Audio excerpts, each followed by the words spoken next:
Everyone, welcome back to school की पढ़ाई। आज की इस वीडियो में हम क्लास 8 की साइंस को स्टार्ट करने जा रहे हैं। ये उसका पहला वीडियो लेक्चर है। इसमें हम क्लास 8 साइंस का चैप्टर नंबर 1 जो कि हमारा क्रॉप प्रोडक्शन एंड मैनेजमेंट को स्टार्ट करेंगे। एंड उससे पहले अगर आप इस चैनल पर नए हैं तो चैनल को सब्सक्राइब कर लीजिए, बिकॉज इस चैनल पर एनसीईआरटी एक्सप्लेनेशंस एंड सॉल्यूशंस दोनों ही डिटेल में लाइन बाय लाइन एक्सप्लेनेशन के साथ अपलोड किए जाएंगे class 6th 7th 8th 9th के। चैप्टर की स्टार्टिंग करते हैं। चैप्टर का टाइटल है क्रॉप प्रोडक्शन एंड मैनेजमेंट।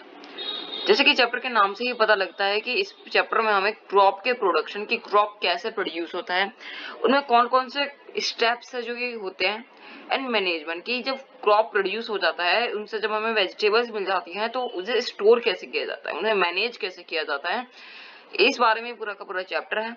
शुरुआत करते हैं इस चैप्टर की। Paheli and Boojho went to their uncle house during the summer vacation. Their uncle is a farmer.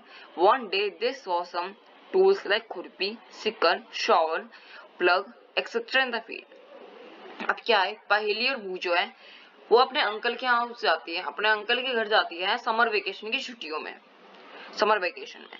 And उनके अंकल एक फार्मर है, एंड एक दिन उन्होंने कुछ टूल्स देखे। फार्मर के घर पे ऑब्वियसली कुछ टूल्स होते हैं, आपने भी देखे होंगे, जैसे कि खुरपी होती है, सिकल, शॉवल, ये सारी की सारी चीजें होती हैं एक फार्मर के घर में। तो उन्होंने वही सारी की सारी चीजें देखी। अब क्या था कि बूचो सोचता है कि मैं जानना चाहूंगा कि ये जो टूल्स है कहाँ और कैसे यूज किए जाते हैं। You have learned that all living organisms require food. अब हमें रिक्वायरमेंट होती है फूड की, हम बिना फूड के नहीं रह सकते, बिकॉज उनसे हमें एनर्जी मिलती है। Plant can make their food themselves. Can you recall how green plant synthesise their own food. अब जो ग्रीन प्लांट्स होते हैं वो अपना फूड को खुद सिंथेसाइज करते हैं, खुद बनाते हैं। अब जैसे कि हमने पहला भी पढ़ा था कि वो फोटोसिंथेसिस के थ्रू बनाते हैं। Animal including humans cannot make their own food, so where the animal get their food from? अब एनिमल एंड ह्यूमंस, हम अपना फूड खुद नहीं बना पाते हैं, हम अपने फूड को एनिमल्स एंड प्लांट से लेते हैं। But the first of all, why do we have to eat food? But चलो ये सारी चीजें तो हो गई कि कौन कैसे बनाता है, पर हमें फूड चाहिए यू, जैसे कि मैंने अभी सेंटेंस में बताया था कि हमें एनर्जी के लिए चाहिए।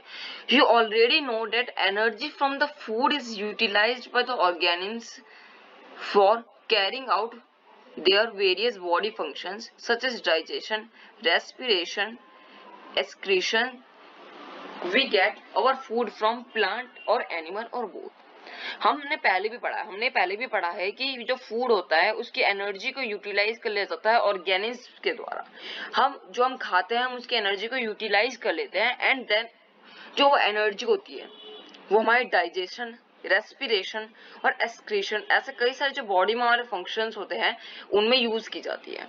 एंड हमें अपना फूड कहाँ से मिलता है? प्लांट्स एंड एनिमल्स से। Since we all need food, how can we provide food to a large number of people in our country? अब ये तो बात हो गई एक इंसान की, उसे फूड क्यों चाहिए होता है, उसे फूड कैसे मिलता है। बट एक कंट्री में बिलियंस ऑफ लोग होते हैं, तो उनके लिए कैसे मैनेज किया जाता है फूड। अब यहाँ पहेली कहती है food had to be produced on a large scale. Food को एक बहुत ही बड़े लार्ज स्केल पर जगह जगह प्रोड्यूस किया जाता है, जब भी हम सबकी रिक्वायरमेंट्स पूरी हो पाती हैं। In order to provide food for a large population, regular production, proper management and distribution is necessary. अब जब इतनी बड़ी पॉपुलेशन को हमें देना है फूड, तो रेगुलर प्रोडक्शन होना जरूरी है। ये नहीं है कि हमने आज के लिए कर लिया, हमें रेगुलरली प्रोडक्शन करना होगा, एंड उससे जो हमारा प्रोडक्शन होगा उसे प्रॉपरली मैनेज करना होगा। बिकॉज मान लीजिए हमने प्रोड्यूस तो कर लिया, लेकिन अगर हम उसे मैनेज नहीं कर पाए, वो हमारा वेस्ट हो गया। तो मैनेजमेंट भी जरूरी है एंड डिस्ट्रीब्यूशन भी जरूरी है। अब यहाँ पे फर्स्ट टॉपिक आता है एग्रीकल्चर प्रैक्टिसेस। अब कुछ प्रैक्टिसेस है जो कि एग्रीकल्चर में की जाती हैं। लाइक अभी हम यहाँ पे एक एंशिएंट टाइम का एग्जांपल दिया हुआ है। Till 10,000 BCE people were nomadic. They were wandering in group from place to place in search of food and shelter. अब 10,000 BCE तक जो पीपल थे वो नोमैडिक हुआ करते थे, मतलब कि वो एक जगह से दूसरी जगह तक ग्रुप में जाया करते थे, और जो अपने फूड और शेल्टर के सर्च में, और वो रॉ फूड खाते थे और हंट करते थे एनिमल्स, मतलब एनिमल्स को मार के खाते थे। एंड देन लेटर उन्हें पता लगा कल्टीवेटिंग के बारे में, तब उन्होंने कल्टीवेट किया अपने लैंड को and produce rice, wheat etcetera. Then उन्होंने राइस प्रोड्यूस करना शुरू किया, फिर व्हीट, एंड इस तरीके से उन्होंने फूड क्रॉप्स प्रोड्यूस करना शुरू किए। एंड यहीं से हमारे एग्रीकल्चर ने बॉर्न लिया। When plant of same kind are cultivated at one place on a large scale, it is called crop. अब जब सेम टाइप ऑफ प्लांट, मतलब मान लीजिए नीचे एग्जांपल भी दिया हुआ है कि वीट है, तो अगर हम एक फील्ड में एक पर्टिकुलर एरिया में सिर्फ वीट के ही लगाएंगे, वीट के ही पेड़ लगाएंगे, तो उस चीज को हम कहेंगे crop. You already know that crops are different types like carols, vegetables and fruits. जो क्रॉप्स होते हैं वो जरूरी तो नहीं है कि सिर्फ वेजिटेबल्स हो या सिर्फ फ्रूट्स ही हो। जो क्रॉप्स होते हैं वो वेजिटेबल्स भी होती है, कुछ फ्रूट्स होती है, कुछ कैरल्स होती है। These can be classified on the basis of the season in which they grow. अब अगर हम ऐसे सीजन अलग अलग क्लासीफाई करेंगे तो बहुत लंबा हो जाएगा, बिकॉज बहुत सारी चीजें ग्रो की जाती हैं। अब ये किसी न किसी सीजन में तो ग्रो की जाती होंगी, तो इसी वजह से जो साइंटिस्ट है उन्होंने इसे 2 कैटेगरी में डिवाइड कर दिया गया सीजन्स के तौर पे। India is a vast country. The climatic conditions like temperature, humidity and rainfall vary from one region to another. अब इंडिया जो एक बहुत ही बड़ी कंट्री है, द क्लाइमेटिक कंडीशंस, जो उसकी क्लाइमेटिक कंडीशंस है, जैसे कि टेम्परेचर, ह्यूमिडिटी और रेनफॉल, ये सारी चीजें वेरी करती है। मान लीजिए अगर एक एरिया में अलग है, नॉर्थ में क्लाइमेटिक कंडीशंस अलग होंगी, देन साउथ में अलग होंगी। तो according there is a rich variety of crops grown in different parts of the country. अब इंडिया में कितने सारे अलग अलग रीजन्स है, अलग अलग रीजन्स में अलग अलग तरीके के क्रॉप्स को ग्रो किया जाता है। Despite this diversity, two broad cropping pattern can be identify. अब इतनी ज्यादा डाइवर्सिटी होने के बावजूद भी इन्हें 2 कैटेगरी में डिवाइड किया गया है। पहला है हमारा खरीफ क्रॉप एंड देन दूसरा है हमारा rabi crop. First is kharif and second is rabi. The crop which are sown in the rainy season are called kharif crop. जो क्रॉप्स रेनी सीजन में सोन किए जाते हैं उन्हें खरीफ क्रॉप कहा जाता है। एंड इंडिया में जो रेनी सीजन है वो जनरली होता है जून टू सितंबर का जो टाइम पीरियड होता है वो इंडिया में रेनी सीजन होता है। एंड रेनी सीजन के कुछ एग्जांपल्स है जो यहाँ खरीफ क्रॉप कहा जाता है, like paddy, maize, soybean, groundnut and cotton. ये कुछ खरीफ क्रॉप्स के एग्जांपल्स हैं।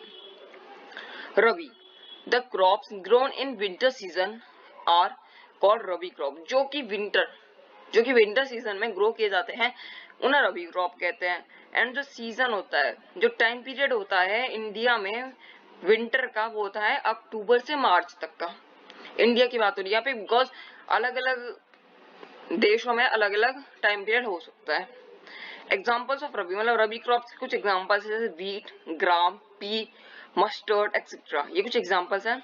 अब इन सबसे अलग भी पल्सेस और वेजिटेबल्स है, वो कुछ समर में भी ग्रो होती है।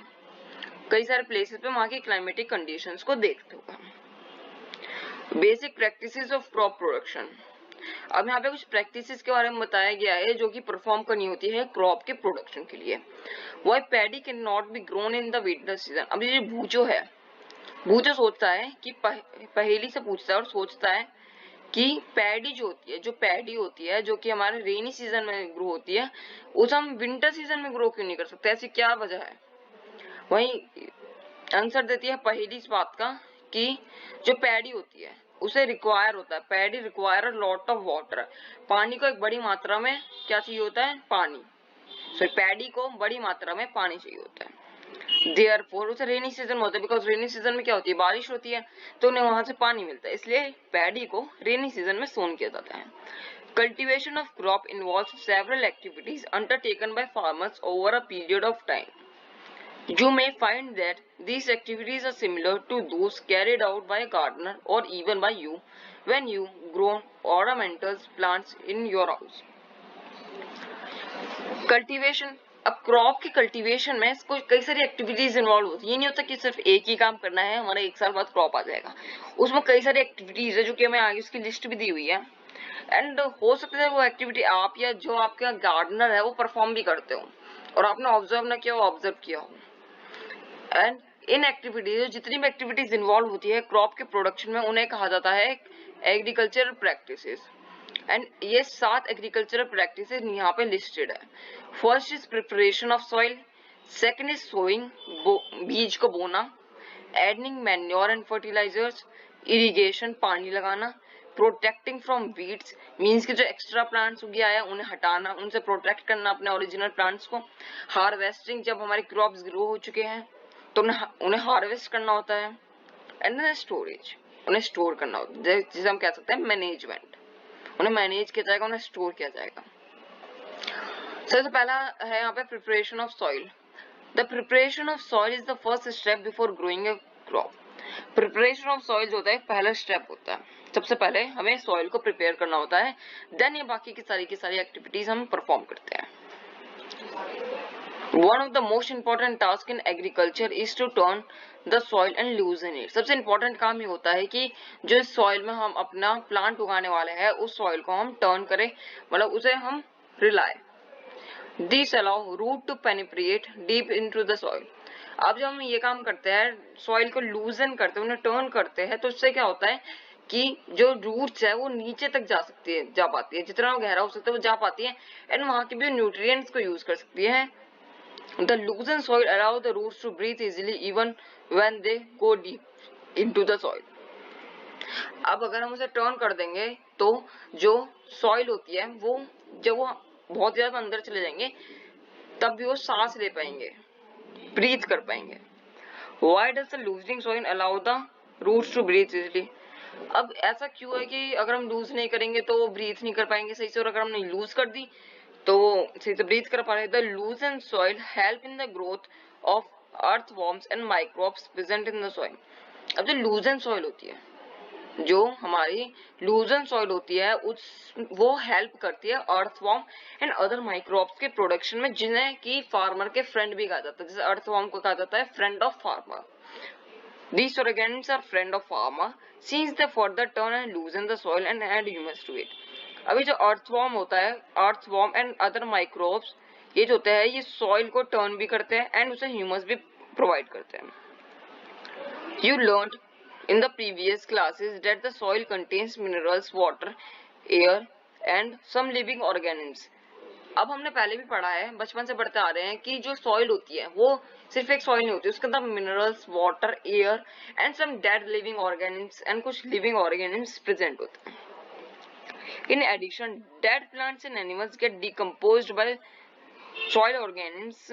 In this, various nutrients in the dead organisms are released back into the soil. These nutrients are again absorbed by the plant. अब क्या होता है कि जो डेड प्लांट्स और एनिमल्स होते हैं वो सॉइल में डिकम्पोज कर दिए जाते हैं, ये जो फ्रेंड ऑफ फार्मर है, अर्थवॉर्म्स के द्वारा एंड कुछ माइक्रोब्स के द्वारा, एंड जो अदर लिविंग ऑर्गेनिम्स प्रेजेंट है सॉइल में उनके द्वारा इन्हें दोबारा से डिकम्पोज कर दिया जाता है, एंड वो वापस से उन्हें यूज कर लिया जाता है प्लांट्स के द्वारा न्यूट्रिएंट्स को लेने के लिए। And since few centimetres of the top layer of soil to support plant growth, turning and loosening of soil brings the nutrients rich soil to the top, so plant can use this nutrients. अब क्या होता है कि जरूरी नहीं है कि जितनी भी हमारी लैंड की गहराई है सारी की सारी कल्टीवेशन को सपोर्ट करे, सिर्फ ऊपर के कुछ ही लेयर्स कुछ सेंटीमीटर्स ही सपोर्ट करते हैं। तो इसलिए कहा जाता है कि turning and losing is the one of the most important step in the production of crop, because अगर हम इसे टर्न करेंगे जो नीचे के न्यूट्रिएंट्स है वो भी ऊपर आ जाएंगे and then plant easily absorb कर सकता है। यहाँ पे लिखा हुआ is very important for cultivation. The process of loosening and turning of the soil is called tilling and ploughing. अब जो प्रोसेस होता है लूजन और टर्न करने का उन्हें हम प्लगिंग कहते हैं, उस प्रोसेस को सॉइल के हम प्लगिंग कहते हैं। This is done by using ploughs. Ploughs are made up of wood और आयरन। अभी जो प्लगिंग होती है प्लग के थ्रू की जाती है, एंड वो प्लग्स जो होते हैं वो बनाए जाते हैं वुड और आयरन से। If the soil is very dry it में नीड वाटरिंग बिफोर प्लगिंग। अब अगर हमें प्लग करेंगे प्लग से, तो अगर वो बहुत ज्यादा ड्राई मतलब बहुत ही ज्यादा सूखी हो रखी है तो उसमें हमें हो सकता है कि पहले वाटरिंग करने की जरूरत पड़े। एंड द प्लग्ड फील्ड में है बिग क्रम्स। अब जब मान लीजिए हमने उसे प्लग कर दिया तो उस फील्ड में हो सकता है कि तब भी कुछ बड़े बड़े क्लम्स बचे हों, कुछ बड़े बड़े मिट्टी के पत्थर बचे हों, तो उन मिट्टी के पत्थर को हम कहते हैं crumbs. And it is necessary to break this crumbs. Levelling the field is beneficial for sowing as well for irrigation. अब उन क्रम्स को तोड़ना जरूरी होता है, बिकॉज जब वो क्रम्स टूटेंगे तभी जो क्रॉप फील्ड होगी वो पूरी हो पाएगी, वो पूरी लेवल हो पाएगी। Levelling the field is beneficial for sowing as well as for irrigation. अब जो लेवलिंग होती है वो बहुत ज्यादा इंपॉर्टेंट होती है इरिगेशन के लिए, बिकॉज जब लेवल सॉइल होगी तो उसमें इरिगेशन भी सही से हो पाएगा, उसमें पानी भी सही से लग पाएगा। And levelling is done by the leveller. जो लेवलिंग होती है, जो हम कह रहे हैं कि सारा प्लेन होना चाहिए, वो एक टूल आता है लेवलर जिसकी मदद से ही की जाती है। Some manure is added to the soil before tiling. अब सब कुछ मैन्योर भी डाला जाता है ताकि जब हम उसे टाइलिंग और लूज करें तो फिर वो मैन्योर भी अच्छे से मिक्स हो जाए। यहाँ पे लिखा हुआ भी सेम है जो मैंने अभी बताया कि mixing of manure with the soil. अब कुछ एग्रीकल्चर इम्प्लीमेंट्स के बारे में यहाँ पे बताया गया। Before sowing the seed, it is necessary to break soil clumps to get better yield. This is done with the help of various tools. अब सीड्स को सोइंग करने से पहले, मतलब सीड को डालने से पहले जरूरी होता है कि जो क्लम्प्स है उन्हें तोड़ा जाए। एंड इसके लिए वेरियस टूल्स है मार्केट में, जैसे कि फर्स्ट नंबर पे यहाँ पे रखा है प्लग, ये हल। ये आपने भी देखा होगा फार्मर्स के पास होता है। ये जनरली पहले यूज किया जाता था, आज की तारीख में जो यूज किया जाता है वो नेक्स्ट पेज पे आपको बताया जाएगा। This has been used since ancient times. अब ये पहले के टाइम से यूज होता आ रहा है। इससे क्या होता है कि हम इससे फर्टिलाइजर्स को ऐड कर सकते हैं, उसे टाइलिंग कर सकते हैं, लूज कर सकते हैं, लूजिंग एंड टर्निंग कर सकते हैं सॉइल की, एंड इसमें मैन्योर भी ऐड कर सकते हैं। एंड प्लग की मदद से हम वेट्स को भी कर सकते हैं। वेट्स के बारे में आगे बताया जाएगा। वेट्स होते हैं एक्स्ट्रा प्लांट जो कि ग्रो कर लेते हैं। And this is made of would, ये लकड़ी का बना होता है। एंड इसे बुल्स के पेयर द्वारा इसे ड्रॉ किया जाता है, मतलब इसे खींचा जाता है और अदर एनिमल्स। एंड हो सकता है कि जो उन्हें कि इन बुल्स के पेयर के थ्रू ही कराया जाए। इट में भी हॉर्स एंड कैमल्स, हॉर्स भी हो सकते हैं। अवेलेबिलिटी के हिसाब से जिनके पास जो होगा वो उस तरीके से कर लेते हैं। It contains a strong triangular strip called plug share. अब इसमें स्ट्रॉन्ग ट्रायंगुलर होता है, इसे हम प्लग शेयर कहते हैं। एंड लॉन्ग, ये जो इतना लंबा आपको डंडा दिख रहा है इसे हम प्लग शाफ्ट कहते हैं। देयर है handle at the end of the shaft, and इस शाफ्ट के एंड पे एक हैंडल भी होता है। The other end is attached to the beam which is placed on the bullock's neck. अब बीम ये होता है एंड इसका जो दूसरा ये वाला एंड है ये इससे कनेक्टेड होता है एंड इसे ही बुल्स के नेक पे रखा जाता है। एंड जो पहले होते थे, जो पहले ये हल होते थे, जो पहले प्लग होते थे, ये जनरली वुड के बने होते थे। लेकिन आज के टाइम पे ये जनरली अगर इन्हें यूज भी कर रहे हैं कुछ फार्मर्स तो वो आयरन के बने हैं। सेकंड यहाँ पे it is a simple tool which is use for removing weeds and loosing. अब इसका भी यूज सेम है दूसरा टूल का। It is a long rod of wood और iron, a strong broad and bent plate of iron is mixed on ends. मतलब कि इसके यहाँ पे फिगर दे रखी है, इसमें यहाँ पे एक बीम होता है, ये बीम होता है यहाँ पे, एंड ये एक रॉड होती है। ये रॉड अटैच होती है इस वाले एरिया से, एंड इसे पीछे दिया गया था बेंट प्लेट, इसे बेंट प्लेट कहते हैं। नेक्स्ट हमारे पास एक कल्टीवेटर, जो कि मैं कह रहा था नेक्स्ट पेज पे है। आज के टाइम पे जनरली कल्टीवेटर ही यूज किए जाते हैं। Now days plugging is done bye tractor driven cultivator. The use of cultivator saves labour and time. Cultivator जो होता है उसको एक पर्सन द्वारा भी किया जा सकता है, बट उसमें क्या होता है कुछ एनिमल्स की जरूरत होती है, कुछ लेबर की जरूरत होती है, जो बाकी के मैंने 2 स्टेप्स बताए थे प्लग में जरूरत होती है। बट कल्टीवेटर क्या होता है, एक सिंगल पर्सन, जैसे आप फिगर में भी देख रहे हैं, एक सिंगल पर्सन ही इसे ड्राइव कर रहा है एंड वो कल्टीवेटर को ट्रैक्टर के द्वारा ड्राइवन कर रहा है। एंड इसमें लेबर एंड टाइम की दोनों की बचत होती है। Next important, that is most important step आप कह सकते हैं इस पूरे प्रोसेस में, is sowing. Sowing is an important part of crop production. Before sowing, good quality, clean and healthy seeds of good variety are selected. अब sowing होता क्या है? सोइंग का मतलब है कि बीजों का बोना। यदि हम बीज ही नहीं बोएंगे तो प्लांट उग ही नहीं सकता। तो इसलिए कहा गया यहाँ पे कि it is an important part of crop production. अब सोइंग करने से पहले ये तो नहीं हम कोई से भी बीज डाल देंगे, हमें चेक करना होता है कि कौन से बीज अच्छी क्वालिटी के एंड कौन से बीज कुछ खराब क्वालिटी के। नीचे एक एक्टिविटी दी हुई है जिससे आपको पता चल जाएगा कि कैसे इन्हें सिलेक्ट किया जाता है। यहाँ पे टॉपिक है selection of seeds. One day I saw my mother put some gram seeds in the vessel and pour some water on them. अब जो पहेलियां सोचती है कि मैंने एक दिन ऑब्जर्व किया था कि उन्होंने एक वेसल में, मेरी मम्मी ने, उनकी पहेली की मम्मी ने डाला ग्राम सीड्स को एंड उसने कुछ मिनट्स बाद ऑब्जर्व किया कि कुछ सीड्स जो है वो ऊपर आने लग गए एंड कुछ सीड्स नीचे सिंक रहे।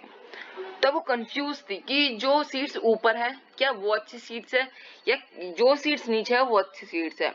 देन उसे बताया गया कि जो ऊपर सीड्स है वो अच्छी क्वालिटी की नहीं है बिकॉज वो अंदर से हॉलो है, अंदर से खोखले हैं एंड जो नीचे श्रिंक हो चुके हैं सीड वो अच्छी क्वालिटी के हैं, वो हॉलो नहीं है तो उनके अंदर वेट ज्यादा है एंड वो नीचे है। एंड सोइंग ये नहीं है कि हम हाथ से कर सकते हैं, इसके लिए कुछ टूल्स की जरूरत होती है। यहाँ पे टूल्स दिए हुए हैं। फर्स्ट नंबर पे है ट्रेडिशनल टूल, जो कि हमें ट्रेडिशनली यूज किया जाता है सोइंग सीड के लिए। सीड को सो करने के लिए ट्रेडिशनल टूल को यूज किया जाता है। ये होता कैसा है, एक शेप होती है funnel like, the seeds are filled into the funnel. अभी ये फनल आपको यहाँ पे दिख रहा है, इस फनल में सीड्स को डाला जाता है। देन नीचे यहाँ पे 3 to 4 पाइप्स होते हैं जो कि डायरेक्टली आपके अर्थ में सीड्स को प्लांट कर देते हैं। 2 or 3 पाइप्स हैविंग शार्प है, जो 2 or 3 पाइप्स होते हैं, 3 or 4 पाइप्स होते हैं, उनके एंड पे से कुछ शार्प होता है जो कि इजीली अर्थ के अंदर जाके उन्हें प्लांट कर देते हैं एंड सीड को वहां पे प्लेस। एंड सीड ड्रिल, ये आज के आप ये कह सकते हैं मॉडर्न टाइम में यूज किया जाता है सीड ड्रिल। इसकी फिगर यहाँ पे दी हुई है। Seed drill, nowadays the seed drill is used for sowing with the help of tractors. This shows the seed uniformly at equal distances and depth.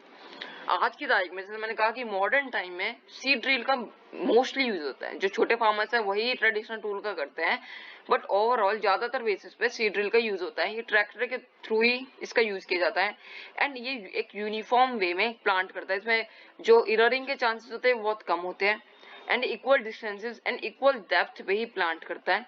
And ये इंश्योर करता है कि जब ये सीड्स को अंदर शो करते हैं, मतलब अंदर जब इस सीड्स को डाल दे तो वो वापिस से उसे कवर भी करते हैं। There is a nursery near my. अब यहाँ पे बूझो और पहेली के बीच में कॉन्वर्सेशन के थ्रू आपको कुछ समझाने की कोशिश की गई है। यहाँ पे there is a nursery near my school, मेरे घर के पास एक नर्सरी है। I found that little plants were kept in small bags, why are they kept like this. अब बूझो कहता है कि मेरे स्कूल के पास एक नर्सरी है जहाँ पे प्लांट्स को रखा जाता है, तो वहां पे कुछ प्लांट्स है उन्हें छोटे छोटे बैग्स में रखा गया है।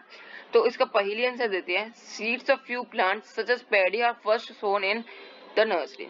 तो वो कहते हैं कि कुछ प्लांट्स जैसे कि पैडी के जो सीड्स होते हैं वो सबसे पहले नर्सरी में सोन किया जाता है छोटे छोटे बैग्स में, एंड जब वो थोड़े से बड़े हो जाते हैं तो उन्हें ट्रांसप्लांट करके बड़े फील्ड में लगा दिया जाता है एंड वहीं से वो क्रॉप बनते हैं। Appropriate distance between the seeds is necessary to avoid overcrowding of plants. This allows plant to sufficient sunlight, nutrients and water from the soil. At times, a few plants may be have removed to prevent overcrowding. अब यहाँ पे कहा गया है कि जैसे कि हम प्लांट्स लगाते हैं, अब यहाँ पे जैसे क्रॉप का मतलब ये होता है कि एक फील्ड में सेम टाइप के लगाए जाए प्लांट्स। तो उन दोनों अभी फील्ड है तो इनके बीच में जैसे यहाँ पे प्लांट्स लगाए गए तो इनके बीच में एक अप्रोप्रिएट डिस्टेंस होना नेसेसरी है। अगर इनके बीच में अप्रोप्रिएट डिस्टेंस नहीं होगा, पास होंगे, तो जब ये बड़े होंगे तो ओवर क्राउडिंग का चांसेस होंगे एंड जिसके कारण उन्हें सफिशिएंट सनलाइट, न्यूट्रिएंट्स एक्स्ट्रा नहीं मिल पाएंगे। अब नेक्स्ट टॉपिक है हमारा एडिंग मैन्योर एंड फर्टिलाइजर्स। हम जैसे कि यहाँ पे दिया हुआ था, यहाँ पे 7 स्टेप्स थे, हमने प्रिपरेशन ऑफ सॉइल पढ़ लिया, सोइंग पढ़ लिया। अब नेक्स्ट टॉपिक हमारा adding manure and fertilisers. The substance which are added to the soil in the form of nutrients for the healthy grown plants are called manure and fertilizers. अब कुछ substance, जैसे हम भी अब कुछ सप्लीमेंट्स लेते हैं जिससे कि हमारे अंदर न्यूट्रिएंट्स की कमी ना हो, इसलिए इस सेम प्लांट्स के साथ भी होता है, उन्हें भी कुछ सप्लीमेंट, कुछ सब्सटेंसेस प्रोवाइड किए जाते हैं जो कि उनकी ग्रोथ में एंड उन्हें कुछ न्यूट्रिएंट्स प्रोवाइड करवाते हैं, उन्हें हम कहते हैं manure and fertilisers. Soil supplies minerals nutrients to the crop plant. Soil जो होती है वो मिनरल्स, न्यूट्रिएंट्स, ये सारी चीजें प्लांट को प्रोवाइड करवाती है। These nutrients are essential for the growth of plants। ये जो सॉइल न्यूट्रिएंट्स प्रोवाइड करवाती हैं ये एसेंशियल होता है, बिकॉज अगर वो नहीं मिलेंगे तो उन्हें न्यूट्रिएंट्स नहीं मिलेगा, वो ग्रोथ नहीं हो पाएगी उनके, वो फिर क्रॉप बन ही नहीं पाएगा। In certain areas farmer grow crop after the crop in the same yield। The field is never left uncultivated और fallow. Imagine what will happen to the nutrient. कई सारे एरियाज में फार्मर्स जो होते हैं वो एक के बाद एक ही क्रॉप को उगाते रहते हैं।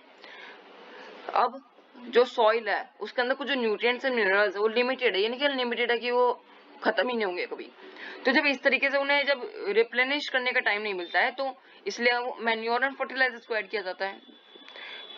Continuous cultivation of crop and makes the soil poor in nutrients, therefore farmers had to add manure to the field to replenish the soil with nutrients. This process of adding manure, improper or insufficient manuring result in weak plant। अब जब continuously growth है, जैसे मैंने पहले भी बताया था कि जब कंटिन्यूअसली उन्हें ग्रो किया जाएगा तो उनमें क्या होगा, सॉइल जो होगी वो अपने न्यूट्रिएंट्स को खो देगी, सॉइल पुअर हो जाएगी, देन उसमें ऐड किया जाता है मैन्योर एंड उस प्रोसेस को कहते हैं हम manuring. Manure is an organic substance obtained from the decomposition of plant or animal wastes. Farmers dump plant and animal waste in the open places and allow it to decompose. The decomposition is caused by the microorganisms. The decomposed matter is used as organic manure.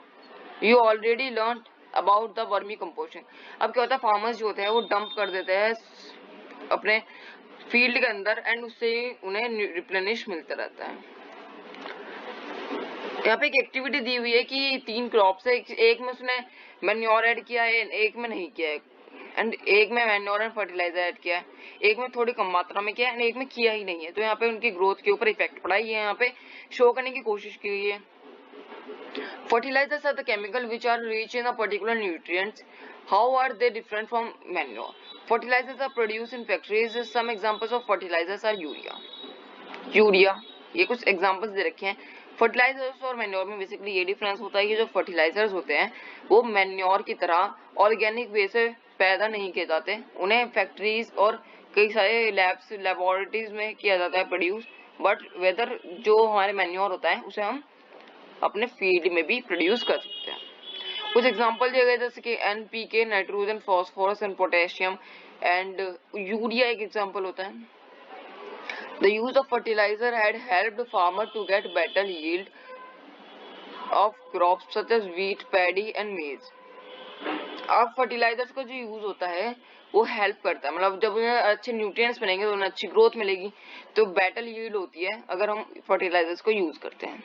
And अगर हम बहुत ही ज्यादा use करेंगे fertilisers को, excessive use of fertilisers had made the soil less fertile. अब हमें बहुत ही ज्यादा भी यूज नहीं करना होता है, अदरवाइज उसे और लेस फर्टिलिटी और नुकसान पहुंचेगा फायदा पहुंचने की जगह।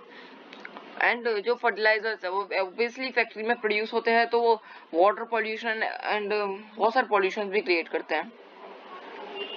The use of manure improves the soil texture as well its water retaining capacity. It replenishes the soil with nutrients.